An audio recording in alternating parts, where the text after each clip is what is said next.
Burnontige, c'est un petit village de l'entité de Ferrières. Pourquoi sommes-nous ici? Parce que c'est un exemple qu'on voulait donner d'une réappropriation citoyenne d'un bien commun. Et ce bien commun, c'est l'école. L'ancienne école du village qui est là, et qui a fermé c'était en 2012. Cette école est restée inoccupée, elle servait d'entrepôt pour du matériel communal.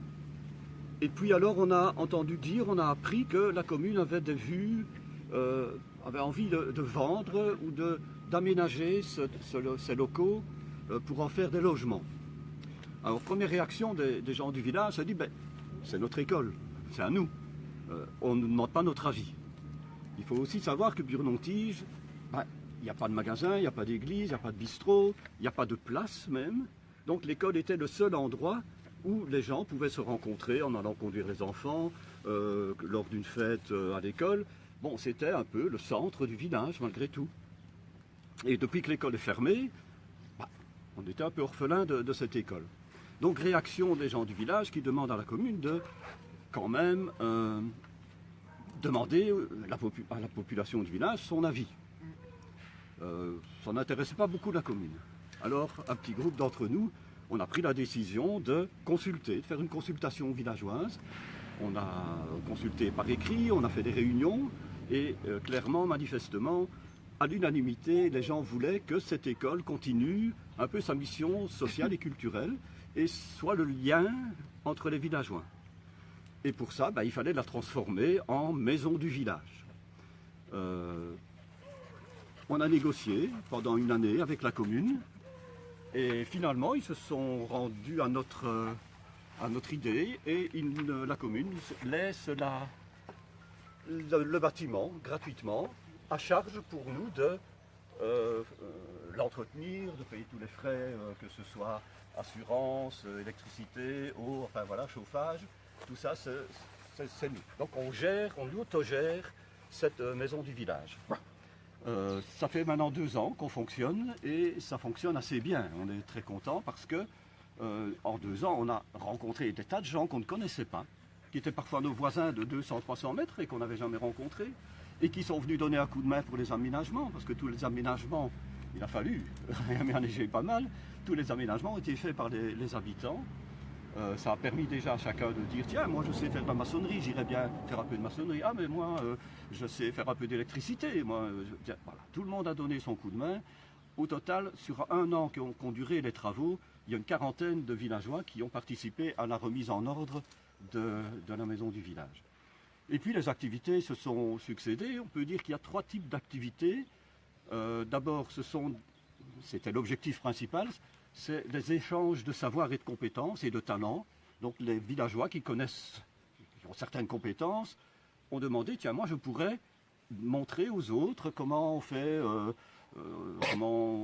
la choucroute, comment on fait...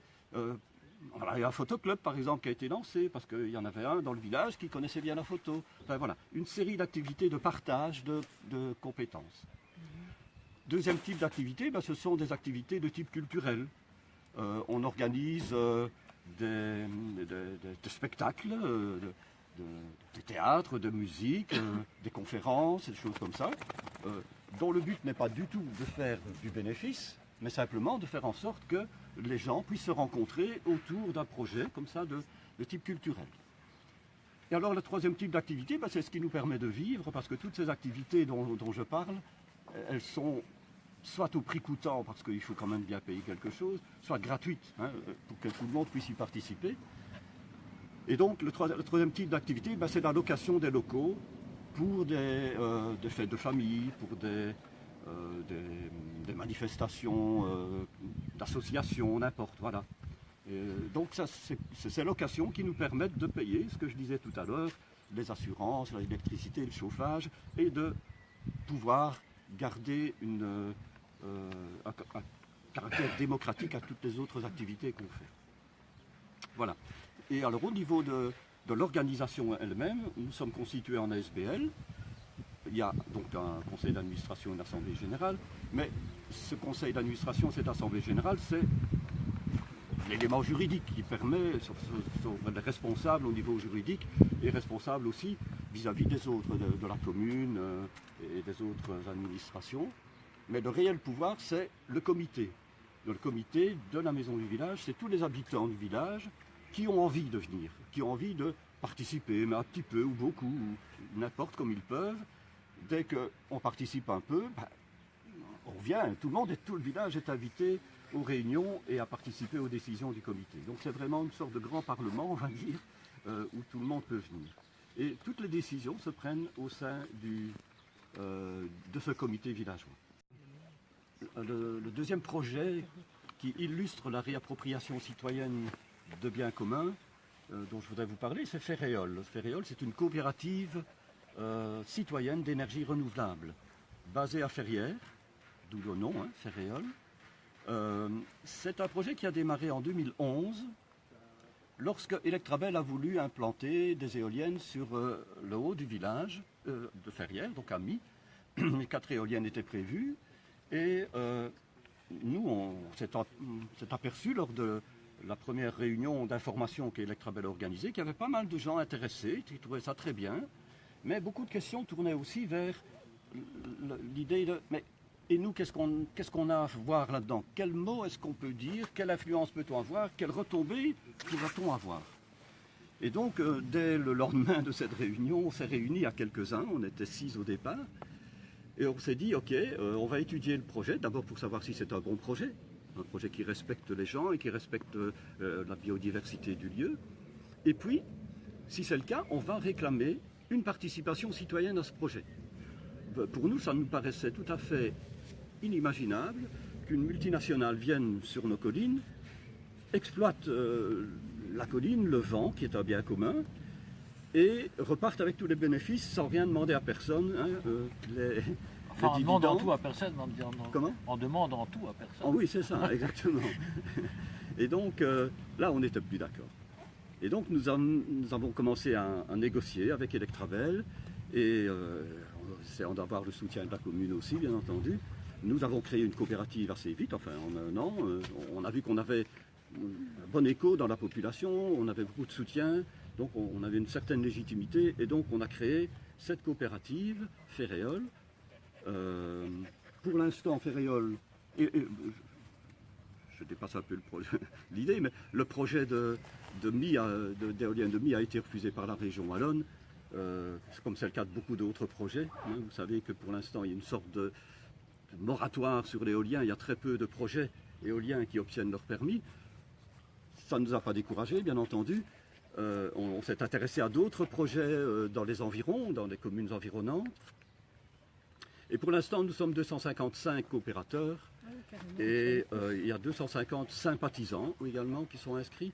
Les sympathisants, ce sont des gens qui nous ont manifesté leur soutien, mais qui n'ont pas encore fait le pas de devenir coopérateurs pour des raisons qui leur appartiennent, bien sûr. Et donc, nous continuons nos projets.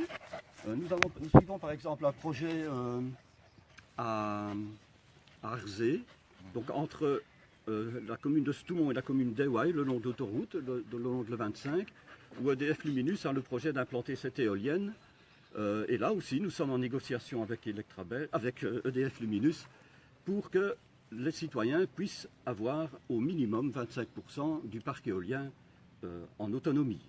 Donc gestion autonome des éoliennes. Nous partageons également pour l'instant une éolienne avec 2 autres coopératives du sud du Luxembourg, qui s'appellent Vent du Sud et Lucéole. Vent du Sud a une éolienne qui tourne déjà depuis 2 ans et a proposé à 2 autres coopératives, Lucéole et Ferréol, de partager cette éolienne, et donc nous avons pris 12% de part dans la coopérative de Vent du Sud, dans cette éolienne. Donc nous sommes déjà propriétaires d'une partie d'une éolienne. Éolienne voilà. Située à Comment? Éolienne exactement située à Hôtel-Bas, donc à hauteur d'Hôtel-Bas, Ondelange, entre Ondelange et Hôtel-Bas. Voilà, donc c'est un projet qui demande beaucoup de temps, beaucoup de travail, qui est un long